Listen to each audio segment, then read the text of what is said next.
અમદાવાદથી પ્રાપ્ત થઈ રહ્યા છે। ટ્રાફિક પોલીસનો વિરોધ કરાયો। મીઠાખડી 4 રસ્તા પર ટ્રાફિક પોલીસનો વિરોધ થયો। રસ્તા પર બેસી લોકોએ સૂત્રોચ્ચાર કર્યા। રિવરફ્રન્ટ પર થયેલ અકસ્માતને લઈને અકસ્માત સર્જનાર કાર ચાલકની વહેલી તકે ધરપકડ થાય તેવી પરિવારજનોની માંગ। મૃતકના સંબંધીઓએ અકસ્માત કરનાર કાર ચાલકનો નંબર શોધીને વિગતો આપી હોવા છતાં તેને પકડવામાં ન આવતો હોવાના આરોપ સાથે મૃતકના સંબંધીઓ અને તેના પરિચિતો દ્વારા હંગામો કરાયો। બીજી તરફ પોલીસ દ્વારા કહેવામાં આવી રહ્યું છે કે કોણ માલિકની ઓળખ થઈ ગઈ છે, તાત્કાલિક પકડી પાડવા માટે તજવીજ હાથ ધરાઈ છે।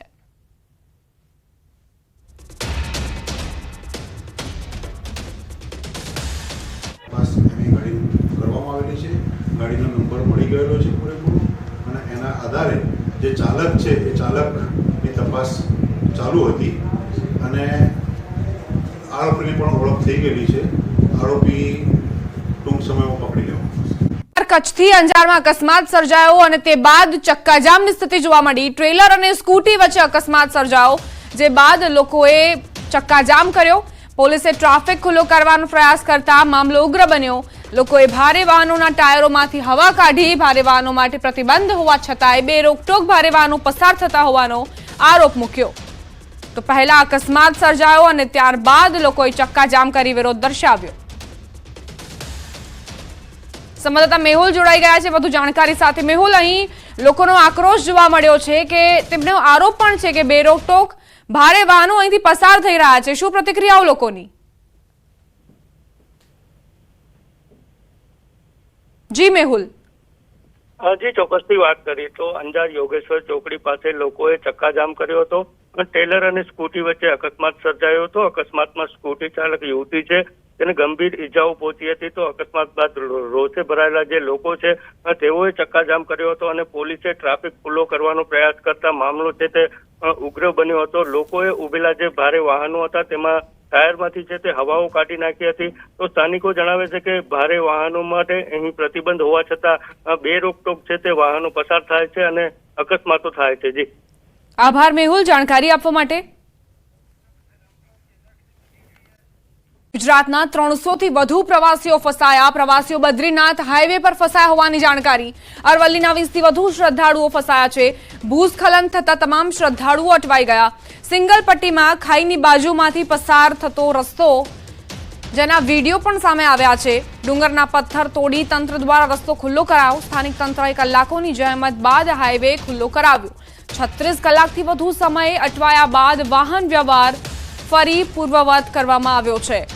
તો ગુજરાતના 300 થી વધુ જે પ્રવાસીઓ હતા તેઓ બદ્રીનાથ દર્શને જઈ રહ્યા હતા અને એકાએક દુર્ઘટના બની। ભૂસ્ખલન થતા જ રસ્તો બંધ કરવો પડ્યો। સંવાદદાતા હાર્દિક જોડાઈ ગયા છે વધુ જાણકારી સાથે। હાર્દિક, અત્યારે શું જાણકારી મળી છે? જે પ્રવાસીઓ ફસાયા હતા તેમને બહાર કાઢવા માટે કેવા પ્રકારની કાર્યવાહી કરાઈ છે? હા દીપા, ચોક્કસથી જે પ્રકારે ગુજરાતના 300 થી વધુ પ્રવાસીઓ શ્રદ્ધાળુઓ બદ્રીનાથની યાત્રાએ ગયા છે, 4 ધામની યાત્રાએ ગયા છે। અન્ય ધામની દર્શન કર્યા બાદ તેઓ બદ્રીનાથ તરફ જઈ રહ્યા હતા। દરમિયાનમાં હાઈવે ઉપર તેઓ ફસાયા હતા। લગભગ 36 કલાક ઉપરાંત સમય સુધી તેઓ ફસાયા હતા, કારણ કે જે પ્રકારે ભૂસ્ખલન થયું તેના કારણે હાઈવે બંધ થઈ ગયો હતો અને આ જે વહીવટી તંત્ર દ્વારા સ્થાનિક તંત્ર હતું તેમના દ્વારા રસ્તો ખોલવા માટેનો પ્રયાસ કરવામાં આવ્યો હતો।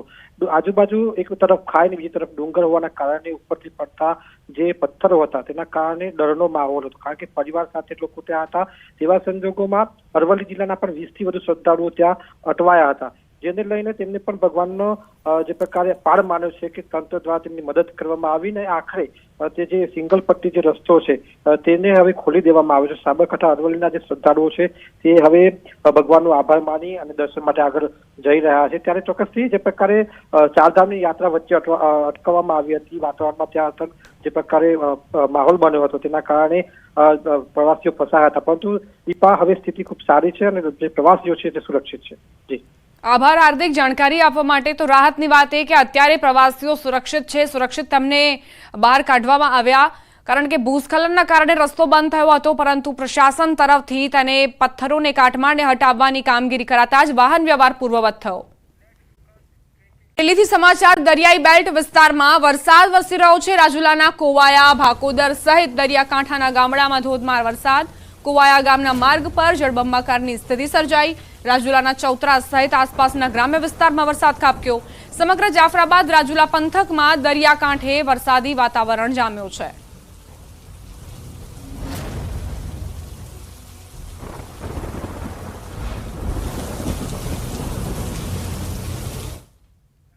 અમરેલી જિલ્લામાં વરસાદી માહોલ. જાફરાબાદ શહેરમાં ધોધમાર વરસાદ વરસ્યો. જાફરાબાદની બજારોમાં ચારે તરફ પાણી જ પાણી નજરે પડ્યા. 40 મિનિટ કરતા વધુ સમયથી વરસાદ વરસ્યો. સતત ધોધમાર વરસાદના કારણે પાણી ભરાઈ ગયા. જાફરાબાદ તાલુકાના મોટાભાગના ગ્રામ્ય વિસ્તારમાં વરસાદ ખાબક્યો. લાંબા વિરામ બાદ દરિયાઈ કોસ્ટલ બેલ્ટ વિસ્તારમાં વરસાદ વરસ્યો. જાફરાબાદના બાબરકોટ, મીટિયાળા, લોટપુર, વઢેરા, કડિયાળી સહિતના વિસ્તારમાં વહેલી સવારથી વરસાદ. સંવાદદાતા રાજન જોડાઈ ગયા છે. રાજન, કયા કયા વિસ્તારોમાં વરસાદી વાતાવરણ?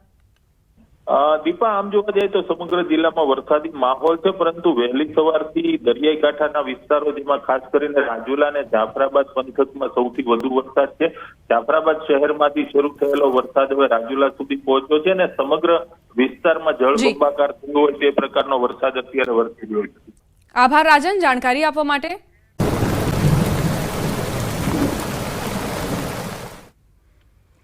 મહત્વપૂર્ણ સમાચાર પ્રાપ્ત થઈ રહ્યા છે. બપોરે 1 વાગ્યા સુધી સાવધાન રહેવાની જરૂર. સમગ્ર ગુજરાતમાં વરસાદની આગાહી કરાઈ છે. રાજ્યના 6 જિલ્લામાં વરસાદનું રેડ એલર્ટ અપાયું છે.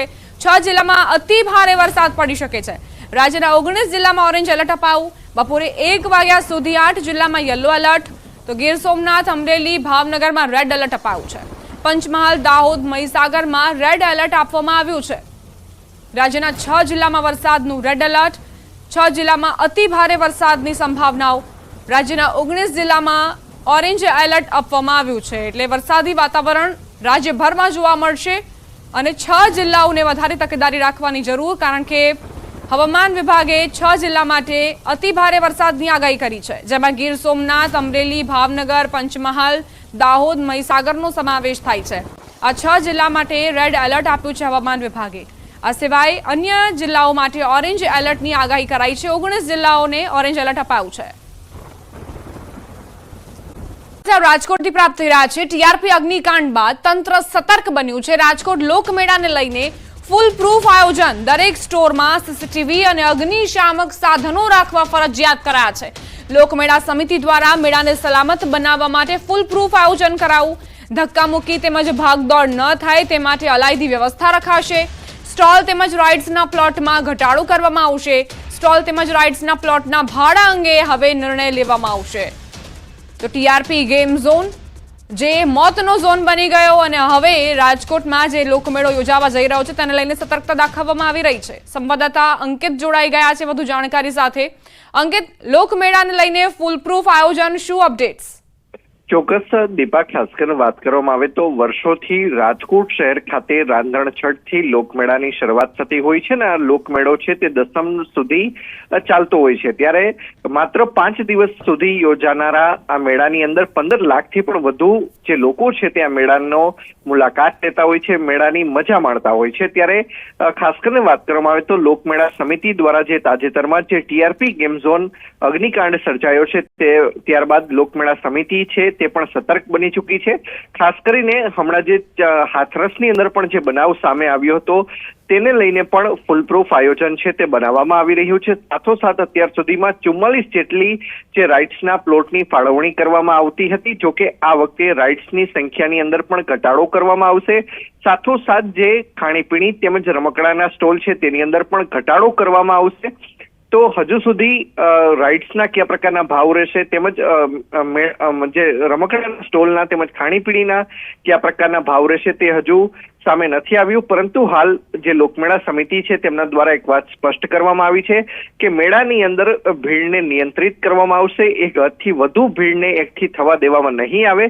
સાથોસાથ જે તમામ જે સ્ટોલ છે તેમાં સીસીટીવી લગાવવા ફરજિયાત રહેશે તેમજ અગ્નિશામક સાધનો પણ રાખવા ફરજિયાત રહેશે. જી દીપા, આભાર અંકિત જાણકારી માટે. સમાચાર પ્રાપ્ત થઈ રહ્યા છે. રાજકોટથી કોલેરાનો વધુ એક કેસ નોંધાયો. 1.5 વર્ષનું બાળક કોલેરા સંક્રમિત થયું છે. 1 સપ્તાહ પૂર્વે શહેરમાં કોલેરાનો પ્રથમ કેસ નોંધાયો હતો.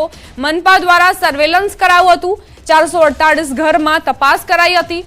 વિસ્તારમાં 6 અને ઝાડા ઉલટીના કેસ સામે આવતા સેમ્પલ લેવાયા હતા. મનપા દ્વારા 1700 થી વધુ લોકોનું સર્વે કરાયું હતું અને આરોગ્ય તપાસ પણ હાથ ધરાઈ હતી. તો કોલેરાનો વધુ એક કેસ નોંધાતા જ આરોગ્ય વિભાગ દોડતું થયું છે.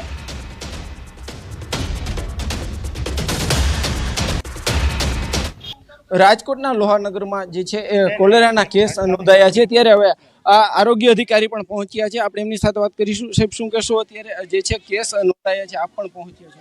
જે ખાસ કરીને વાત કરીએ તો 26 તારીખના રોજ લોહાનગરમાં એક શંકાસ્પદ કોલેરાનો કેસ નોંધાયેલો હતો. ત્યારબાદ અમારી ટીમ દ્વારા સઘન સર્વેલન્સની કામગીરી એ જ દિવસથી શરૂ કરી દેવામાં આવી હતી. ત્યારબાદ બાળકનો પોઝિટિવ રિપોર્ટ 29 તારીખના આવેલો અને ત્યારબાદ અમારી ટીમ દ્વારા જેટલા પણ વિસ્તારમાં એટલે કે આજુબાજુના ટોટલ 10 શેરીમાં લગભગ 1500ની વસ્તી છે એ સઘન સર્વેલન્સમાં લેવામાં આવી હતી. શંકાસ્પદ જેટલા પણ ડાયરિયાના કેસીસ નોંધાયેલા હતા એ પૈકી પણ એમના પણ સેમ્પલ લેવામાં આવ્યા હતા. એ પૈકી એક નજીકનું જે બાળક જે છે અહીંથી 3જું 4થું ઘર છે એ બાળકને છે અને કોલેરાનો ટેસ્ટ રિપોર્ટ છે એ પોઝિટિવ આવ્યો છે.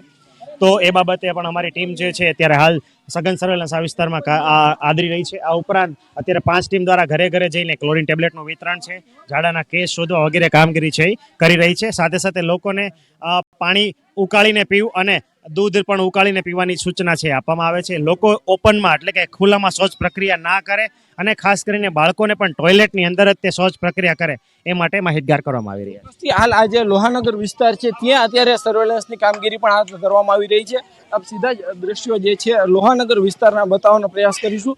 આરોગ્ય વિભાગની ટીમ છે તે પહોંચી છે. ચોક્કસથી ખૂબ જ જે છે આ બાબત છે આરોગ્યને લઈને તે ગંભીર બાબત કહી શકાય. આરોગ્ય વિભાગની ટીમ દ્વારા અલગ અલગ ઘરોમાં જઈ અને અત્યારે સર્વેલન્સની જે છે કામગીરી કરાઈ રહી છે. પોરાનાશક કામગીરી પણ અત્યારે હાથ ધરવામાં આવી રહી છે. ખાસ કરીને આ જે છે આ વિસ્તારમાં કોલેરાનો કેસ નોંધાયો હતો. આ ઉપરાંત ઝાડા ઉલટીના કેસ પણ નોંધાઈ રહ્યા છે. ખૂબ જ આ વિસ્તારમાં ક્યાંક ને ક્યાંક ગંદકી પણ જોવા મળી રહી છે. હાલ જે રીતના અહીંયા આ જે છે આ સ્થાનિક લોકો, આપણે એમની સાથે વાત કરીશું. બેન, શું કહેશો? અત્યારે શું કહેશો? તમારા વિસ્તારમાં કોલેરાના કેસ નોંધાયા હા, મારા જેઠાણી છોડીને થઈ ગયું. છે. શું થઈ ગયું? કેવી તબિયત છે? બધા દાખલ કરી છે. આ વિસ્તારમાં બેન ગંદકી બહુ છે. હા, શું છે? હવે કોને ખબર, આ કોઈ વાળતા નથી, છોડતા નથી. ચોક્કસથી હાલ આ વિસ્તારમાં ગંદકીનું પણ પ્રમાણ જોવા મળી રહ્યું છે ને એને લઈને જ આરોગ્ય વિભાગ છે તે જે છે સતર્ક બન્યું છે. ચોક્કસથી જે થોડા સમય પહેલા રાજકોટ જિલ્લાનું જે ઉપલેટા છે ત્યાં પણ કોલેરાના કેસ નોંધાયા હતા. ત્યારબાદ હવે રાજકોટ શહેરમાં પણ કોલેરાના કેસ નોંધાતા આરોગ્ય વિભાગ છે તે ક્યાંક ને ક્યાંક એલર્ટ બન્યું છે. હાર્દિક જોશી, ન્યૂઝ 18 ગુજરાતી, રાજકોટ.